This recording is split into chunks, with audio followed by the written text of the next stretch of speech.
లా చదివిన చెవిరెడ్డికి ఫోక్సో చట్టంపై బాగానే అవగాహన ఉంటుందన్నారు చంద్రగిరి ఎమ్మెల్యే పులివర్తి నాని.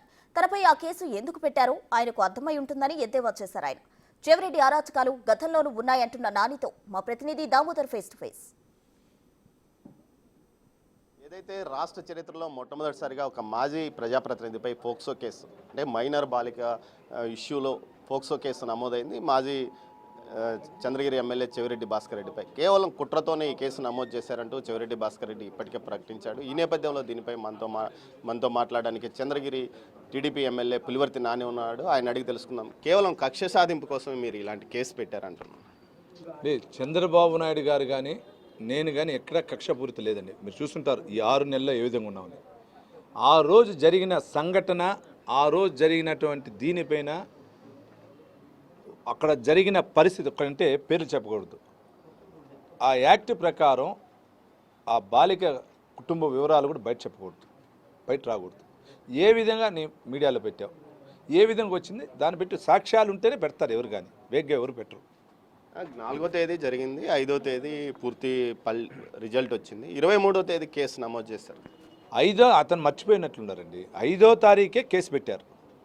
పేపర్ ఏంటమ్మా, 5వ తారీఖే ఎఫ్ఐఆర్ అయింది. ఇక్కడ చూడండి, 5వ తారీఖే ఉంది.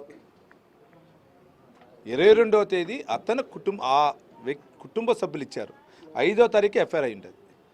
అంటే ఇదంతా ఎందుకు చెప్తున్నానంటే రాజకీయం కోసం ఎక్కడ కానీ ఎన్డీఏ కూటమి తరపున మా పెద్దాయన చంద్రబాబు నాయుడు గారు కానీ, డిప్యూటీ సీఎం గారు కానీ, లేదా నారా లోకేష్ గారు కానీ, ఎమ్మెల్యే గారిని మాకు అవసరం లేదు. మేము డెవలప్మెంట్ ద్వారా వెళ్తున్నాం. 2014 నుంచి 19 వరకు ఏదైతే 85 కేసులు పెట్టారు, తమిళనాడు రాష్ట్రం తీసుకెళ్ళి కొట్టారు, తర్వాత ఇటు తీసుకొచ్చి ఇష్టానుసారం నన్ను వేధించారు, అయినా నేను భయపడలేదు. ఇప్పుడు పోక్సో కేసు పెడితే నేను భయపడతానా అంటారు. ఇప్పుడు ఈ ప్రభుత్వంలో వైసీపీ తెలుగుదేశం ప్రభుత్వం 6 నెలలు అయింది. 19 నుంచి 24 వరకు నాకు కూడా 37 కేసులు పెట్టారు. నేను భయపడలా.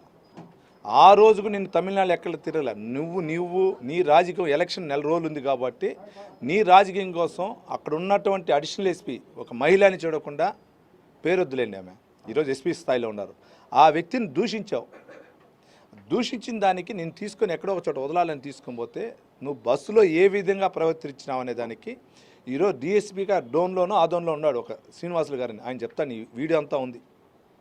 ఏ విధంగా వ్యక్తులను కొరికావు, ఏ విధంగా ట్యాబ్లెట్లు అంతా నోట్లు వేసుకోవాలనుకున్నావు, ఏ విధంగా డోర్ తీసి దూకాలనుకున్నావు. ఎందుకు చెప్తున్నా అంటే ఎలక్షన్ వస్తే ఒక రాజకీయం ఉంటుంది.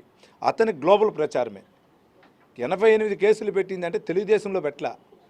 2000 అతను రాజకీయ జీవితం స్టార్ట్ అయినప్పుడు చెక్కేసుకుని రండి. కిరణ్ కుమార్ రెడ్డి గారు సీఎంగా ఉన్నప్పుడు కానీ, రోసయ్య గారు ఉన్నప్పుడు కానీ చూసుకోండి. నువ్వు నీ రాజకీయమే నేరపూరితం అయితే ఎవరేం చేయగలుగుతారు? ఉదయం లేస్తే నువ్వు నేరాలు చేస్తుంటే కేసులు పెడతారు, లేదా వేరే విధంగా ప్రవర్తిస్తే కేసులు పెడతారు. అత్యాచారం ఎమ్మెల్యేగా ఉన్న వ్యక్తి అయితే కేసులకు ఇది కదా. నేను ఇప్పుడు ఎమ్మెల్యేగా ఉన్నా, నేను తప్పు చేసి ఊరోళ్ళ సొత్తు లాక్కున్నా, లేదా ఒక అధికారిని బూతులు తిట్టినా, లేదా ఇంకొక అధికారిని తన్నినా కేసులు పెట్టరా? అత్యాచారం చేసిన వాళ్ళ మీద మాత్రమే పోక్సో కేసులు పెడతారు. ఇలాంటిది నా మీదకి పోక్సో కేసు పెట్టడం ఏంది అని అడుగు. 2012లో పోక్సో యాక్ట్ వచ్చిందండి. అతను న్యాయశాస్త్రం నేను పట్టా అన్నాడండి. న్యాయశాస్త్రంలో పట్టా ప్రకారం ఇండియన్ పీనల్ కోడ్ ప్రకారం అతను చదువుంటాడు. ఆ యాక్ట్ ప్రకారం ఒక నిర్భయ చట్టం కూడా అనుకోవచ్చండి. ఆ యాక్ట్ ప్రకారం వస్తే అమ్మాయి పైన అఘాయిత్యం చేయాల్సిన పనిలే, ఆ పేరు చెప్పాల్సిన వాళ్ళ కుటుంబ వివరాలు వచ్చినా కూడా వెల్లడించినా కూడా వస్తుంది. ఆయన ఏ విధంగా ఉన్నాడు మీకు మీడియాకి అన్నీ తెలుసు. ఆయన కొడుకు మీద కేసు పెట్టారు, ఆ తర్వాత ఆయన మీద పెట్టారు. అయినా నేను భయపడను, ఇక్కడే ఉండి రాజకీయం చేస్తాను. ఒకటండి, మీరు ఇప్పుడు అడుగుతున్నారు కాబట్టి నేను చెప్తున్నా, ఎవరు కానీ తప్పుడు కేసులు పెట్టాం. అతని కొడుకు పాత్ర అనేది తొందరలో బయట వస్తుంది. అతని పాత్ర, భాస్కర్ రెడ్డి పాత్ర బయట వస్తుంది. భాస్కర్ రెడ్డికి సంబంధించిన పిల్లర్స్ ఉన్నారు, ఒక 4-5, అందరూ వస్తుంది బయట. ఆ రోజు ఏ విధంగా వాళ్ళు నా పైన అటాక్ చేయాలని రచించారో మీకు తెలిసినో లేదో. 13వ తేదీ నైట్ 2:30కే నా ఇంటి పైన దాడి చేయాలనుకున్నారు. 13వ తేదీ నైట్ 2:30కే నా ఇంటి పైన మొత్తం 100 మంది దాడి చేయాలనుకున్నారు. కానీ ఆ రోజున్న పరిస్థితులు అక్కడ అనుకూలించకుండా 14వ తేదీ దాడి ఇచ్చారు. ఈ దాడి ప్రణాళిక ఒంగోలు నుంచి స్టార్ట్ అయింది. రాత్రి 10:30 నుంచో 9:30 నుంచి ప్రణాళిక రచించి జరిగింది. ఎవరెవరు ఉన్నారో వాళ్ళు పెడతారు కదా, పోలీసులు చేయరు కదా. రేపు నువ్వు న్యాయశాస్త్రం చదివినా ఉంటున్నావు కదా, న్యాయశాస్త్రం ఏముందో నీకు తెలుసు కదా. ఒకవేళ నీ కొడుకు చేయలేదంటే నువ్వెందుకు అందరికీ అరెస్ట్ అయిన వెంటనే అందరికి ఎత్తుకొని అందరి కాళ్ళకి ఫోన్లు చేసుకున్నావు? నువ్వు నీతి నిజాయితీపరుడు, నా కొడుకు నీతి నిజాయితీపరుడు అంటే ఎందుకు అందరికి ఎక్కడ రాష్ట్రంలో ఉన్నాడు, ఏ పార్టీ ఉన్న అందరు నాయకులకు ఫోన్ చేసినావు కదా, ఒకరు కాదు కదా. ఈరోజు కూడా తెలుగుదేశం నాయకులకు వాట్సాప్లో పంపిస్తూనే ఉంటావు కదా, అప్పుడు ఎందుకు నీకు భయము? న్యాయశాస్త్రం చదివిన చెవిరెడ్డికి ఫోక్సో కేసు ఎందుకు నమోదైందో తెలుసునని, కాకపోతే బయట ఈ విధంగా గంభీరంగా మాట్లాడుతున్నాడు అంటున్నారు పులివర్తి నాని. కెమెరా పర్సన్ పురుషోత్తంతో దామోదర్.